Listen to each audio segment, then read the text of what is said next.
Hello, Vanessa from Apple Patch.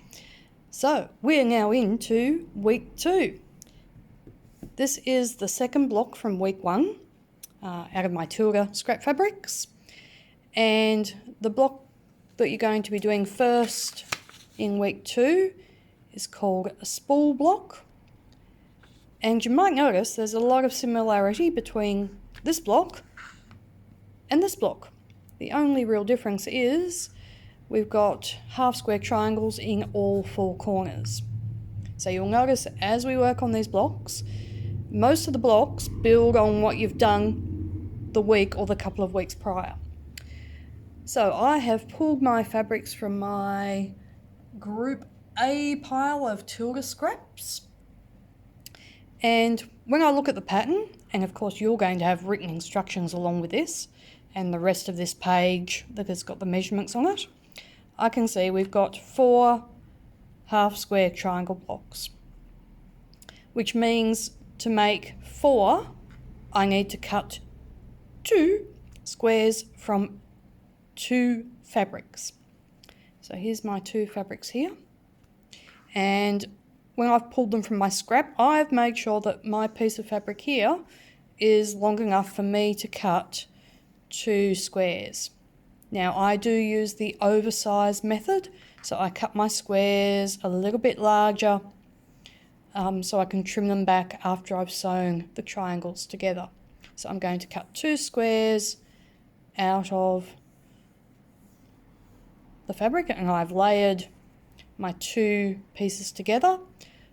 I'm then going to diagonally cut those, and so these 2 together and these 2 together to make my half square triangle units, and that'll be that little section done.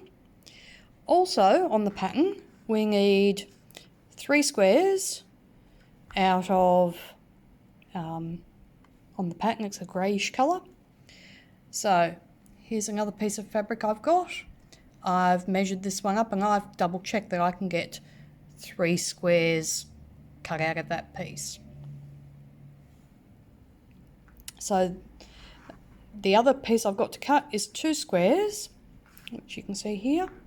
2 squares out of my background colour, which in this case is this sort of, it's actually called petrol, and I've got a really big bit of that, so I've got no trouble at all cutting those 2 pieces out of that. Now the other block is what my software calls a double monkey wrench block, also known as a a Churn Dash block. And again, you're going to notice there's quite a bit of similarity between the block you've just made in the second week and this block. We've got 4 half square triangles in the corners. The difference being is these squares here are pieced. Now you've got a couple of options of doing that. If you've got longish strips of fabric, which I do actually happen to have, you can cut a strip that is 4 times as long, plus a little bit extra, 4 times as long as the length of each of these sections out of these 2 fabrics, stitch them together lengthwise, open them out, and I'm going to press my seams open, and then cross cut them into 4 sections the correct length. That's sort of like the modern way that we do patchwork. So I've double checked on this piece I've got here. You can see this is a leftover, and you can see it actually changes size as it goes along. So I have double checked that I have got enough length at the correct width to actually cut the strip out of it.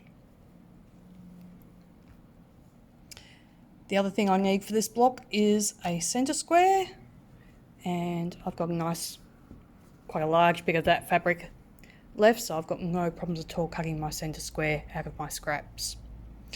Now, if you're working from scraps particularly, and you don't have a longish piece of fabric, it just means that you'll make each of these little units individually. You'll cut each piece to the correct length and width and sew them together. So for instance, if I had a couple of pieces like this one, I would actually be able to get 2 segments out of that, and I'd have to find another piece to cut 2 more.